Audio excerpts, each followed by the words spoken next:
નામ છે સ્વયં શું હું ધોરણ 7માં અભ્યાસ કરું છું. નમસ્કાર આદરણીય શિક્ષકો અને મારા વહાલા મિત્રો. આજે હું તમને ધોરણ 7 વિજ્ઞાન પ્રકરણ 9 ગતિ અને સમય વિશે જણાવવા જઈ રહ્યો છું. આ પ્રકરણ આપણા રોજિંદા જીવનની ઘટનાઓમાં મહત્વપૂર્ણ છે. પહેલું, ગતિના પ્રકારો. ગતિ અલગ અલગ પ્રકારની હોય છે, જેમ કે સીધી રેખામાં થતી ગતિ, વર્તુળાકાર ગતિ અને આવર્તકાર ગતિ. બીજું, સમયનું ઝડપ. ઝડપ એ કોઈ પણ પદાર્થ એકમ સમયમાં જેટલું અંતર કાપે તેને તેની ઝડપ કહેવામાં આવે છે. ઝડપ માટેનું સૂત્ર છે ઝડપ બરાબર અંતરના છેદમાં સમય. ત્રીજું, સમયનું માપન. સમય. પ્રાચીન કાળમાં લોકો સમય માપવા માટે છાયાયંત્રો, જળ ઘડી અને રેત ઘડીનો ઉપયોગ કરતા હતા, જ્યારે આજકાલમાં ડિજિટલ ઘડિયાળ અથવા ઘડિયાળનો ઉપયોગ કરે છે.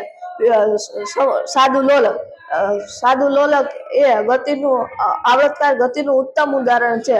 લોલકને એક ગલન પૂરું કરવા માટે તેનો લાગતા સમયને તેનો આવર્તકાર કહેવામાં આવે છે. અસ્તુ. જય હિન્દ, જય ભારત.